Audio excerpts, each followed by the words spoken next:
வணக்கம் ஜூனியர்ஸ்.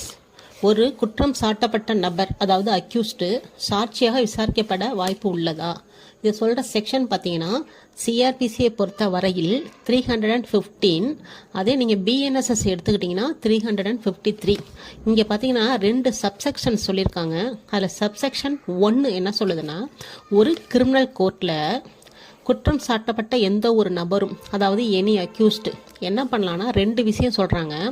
ஒன்று அவருடைய எதிர்வாதத்திற்காக, ஃபார் டிஃபென்ஸுக்காக என்ன பண்ணலான்னா, அவர் ஒரு சாட்சியாக, தகுதியான சாட்சியாக இருக்க வேண்டும் அப்படின்னு சொல்லியிருக்காங்க. இது விஷயம்.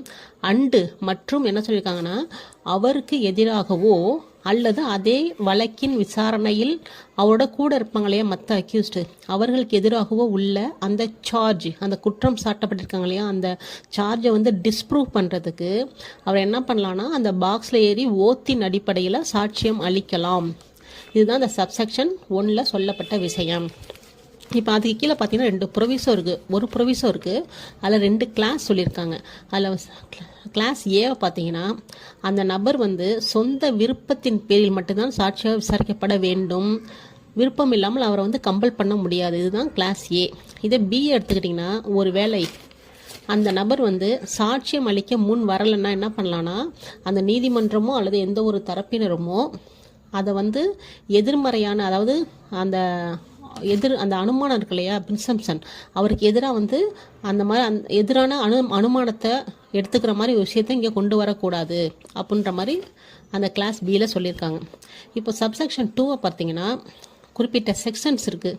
செக்ஷன் 98, 107, 108, 109, 110, சாப்டர் 19, சாப்டர் 10ல் பார்ட் பிசிடி, இந்த மாதிரி குறிப்பிட்ட அஃபென்ஸ்க்கு மட்டும் என்ன பண்ணுறாங்கன்னா, இந்த பிரிவின் கீழே அவங்களுக்கு எதிராக வழக்கு தொடுக்கிறாங்க இல்லையா, அந்த மாதிரி வழக்கில் அந்த நபரே, அந்த அக்யூஸ்டே என்ன பண்ணலான்னா, சாட்சியாக விசாரிக்க அவரே முன் வரலாம்.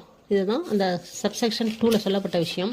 அதே போல் இது கீழே உள்ள ப்ரொவிசோ பார்த்தீங்கன்னா, மேலே உள்ள ப்ரொவிசோ மாதிரியே தான். அவர் சாட்சியாக விசாரிக்கப்பட முன் வரலைன்னா அவருக்கு எதிராக அந்த ஆப்போசிட்டு, அந்த பிரிசம்ஷனை எதிராக எடுத்துக்கொள்ளக்கூடாது அப்படின்னு சொல்லியிருக்காங்க.